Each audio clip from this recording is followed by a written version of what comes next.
Então vamos dar continuidade ao estudo bíblico sobre a graça.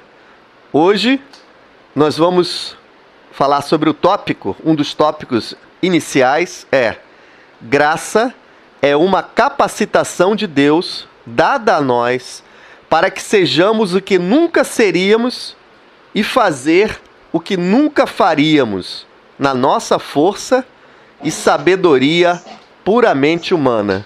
1 Coríntios 15, 9 e 10. Diz assim, diz o apóstolo Paulo, né?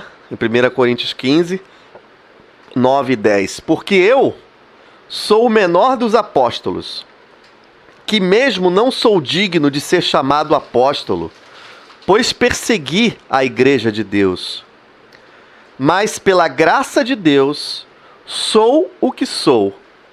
E a sua graça, que me foi concedida, não se tornou vã, isto é, não se tornou inútil. Antes trabalhei muito mais do que todos eles. Todavia não eu, mas a graça de Deus comigo. O apóstolo Paulo aqui, primeiramente, ele estava se referindo e se comparando aos outros apóstolos de Cristo, os que estiveram pessoalmente com ele durante o seu ministério na terra, durante 3 anos. E ele falou que era o menor dos apóstolos e que não era digno de ser chamado apóstolo. Por quê? No princípio da sua vida espiritual, quando Paulo era um religioso apenas, ele perseguia a igreja de Deus. Ele invadia lugares, arrastava os cristãos para matá-los, para tribunais e julgamentos injustos. E ele perseguia. Mas um belo dia, quando Paulo estava se dirigindo a Damasco para perseguir mais cristãos, ele teve uma visão. Daí veio a expressão que todo mundo usa hoje, né? Você já ouviu aquela expressão? Ele caiu do cavalo. Realmente, Paulo caiu do cavalo quando teve uma visão de Jesus Cristo. E Jesus Cristo perguntou a ele nessa visão: Paulo, Paulo, por que me persegues? Quando Jesus falou isso, ele estava se referindo que a igreja é parte dele. Por que me persegues? Então, depois que Paulo teve essa visão, posteriormente ele se converteu e se tornou um dos maiores pregadores e um dos maiores divulgadores da palavra de Deus no mundo antigo, seja na Ásia, parte da Europa. E por todo mundo se espalhou a palavra de Deus através do apóstolo Paulo. Mas ele diz: pela graça de Deus sou o que sou, e a sua graça que me foi concedida não se tornou inútil. Antes trabalhei muito mais do que todos eles. Todavia não eu, mas a graça de Deus comigo. Quando ele fala todavia não eu, mas a graça de Deus comigo, ele estava se referindo que não foi pela minha força que eu divulguei a palavra de Deus. Não é pela minha força que eu vivo o evangelho, mas pela graça. Porque se nós dependermos da nossa força para vivermos a palavra de Deus, você fica apenas com as boas intenções. A palavra de Deus dentro de você faz a mudança e é a graça que te faz viver a cada dia.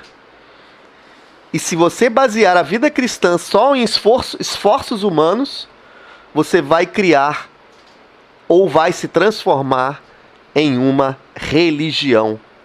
E é isso que Deus não quer, que você tenha uma religião, mas um relacionamento direto com Deus. Efésios 4, de 7 a 11, diz assim: e a graça foi concedida a cada um de nós, segundo a proporção do dom de Cristo. Por isso diz: quando ele subiu às alturas, quem subiu às alturas? Jesus Cristo. Levou cativo o cativeiro e concedeu dons aos homens. Ora, que quer dizer subiu, senão que também havia descido até as regiões inferiores da terra? Aquele que desceu é também o mesmo que subiu acima de todos os céus para encher todas as coisas. E ele mesmo concedeu uns para apóstolos, outros para profetas, outros para evangelistas e outros para pastores e mestres, Vamos ler o 12? Com vistas ao aperfeiçoamento dos santos para o desempenho do seu serviço para a edificação do corpo de Cristo. Esse texto que nós acabamos de ler, ele fala sobre vários tópicos, né? Primeiro, que foi uma graça que foi concedida a cada um de nós segundo a proporção de Cristo. Não só isso. Quando ele subiu às alturas, levou cativo o cativeiro. O que quer dizer isso? Quando Jesus morreu e ressuscitou, ele abriu um novo caminho para Deus. E agora nós não somos mais do cativeiro, mas somos livres em Deus para fazer a vontade de Deus. O versículo 9 também diz, ora, o que quer dizer? Subiu, senão que também havia descido até as regiões inferiores da terra.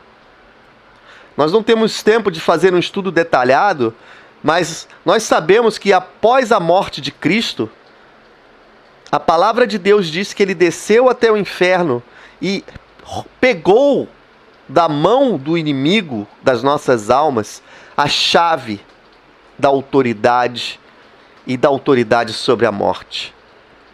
De agora em diante, todo aquele que crê em Jesus Cristo e se torna uma nova criatura em Deus, não precisa mais temer a morte. Por quê? Porque você agora, quando você recebe Jesus Cristo como Senhor e Salvador da sua vida, você se torna uma nova criatura. E por toda a sua eternidade, você estará sempre diante da presença de Deus. Você não precisa mais ter medo. Que maravilha saber disso, né? E não só isso, mas Deus também concedeu pessoas para levar a sua palavra de diferentes formas. Apóstolos, profetas, evangelistas, pastores e mestres. Obviamente nós não vamos entrar nesse campo hoje porque nós estamos estudando sobre a graça de Deus, né? Vamos abrir também em 2 Coríntios 12, 9 e 10. Vamos ler a partir do verso 7.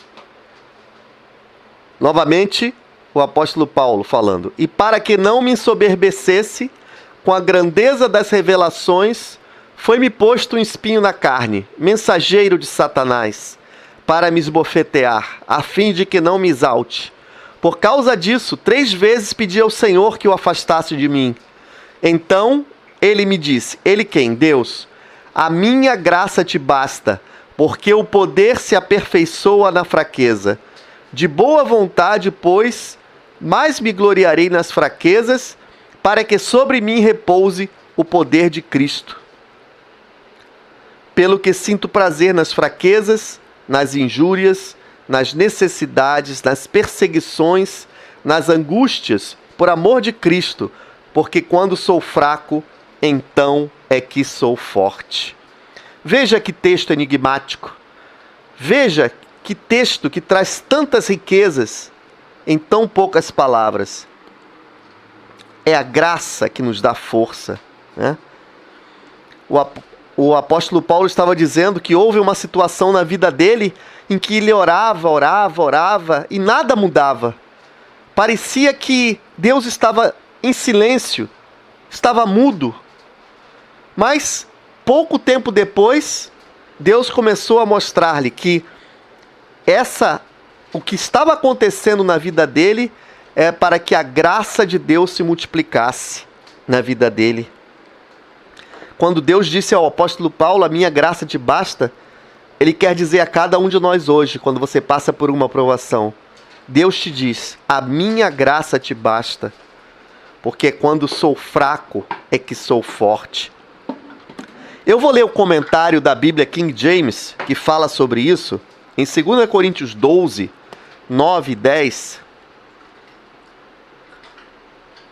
que nós acabamos de ler, né? Eu vou ler o comentário da Bíblia King James, que fala sobre isso.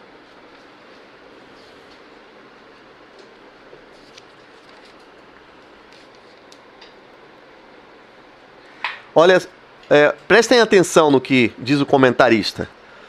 Assim como Jesus no Getsemane, Paulo insistiu com Deus para que o livrasse daquele tormento.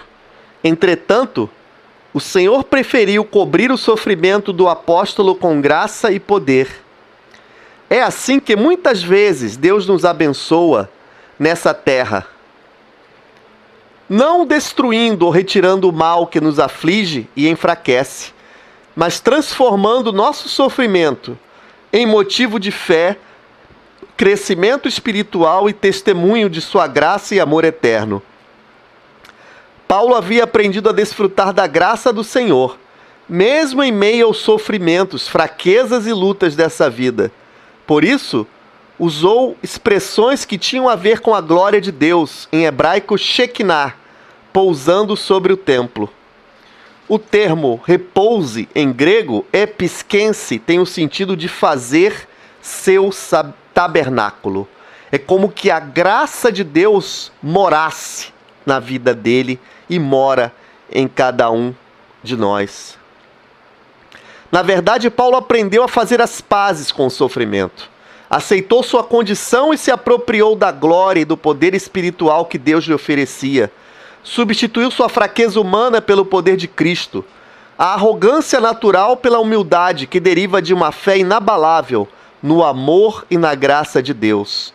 Paulo chegou ao estágio que todos nós devemos chegar, de sentir-se feliz nas experiências angustiantes, sem ser masoquista, por meio da certeza, isto é, fé, de que todas as coisas contribuíam de alguma forma para o seu bem e o tornavam mais forte no Senhor. Que maravilha saber disso. Nós oramos a Deus que todos nós cheguemos a esse nível espiritual que Paulo chegou, de se alegrar mesmo em meio às angústias, às tribulações e os sofrimentos.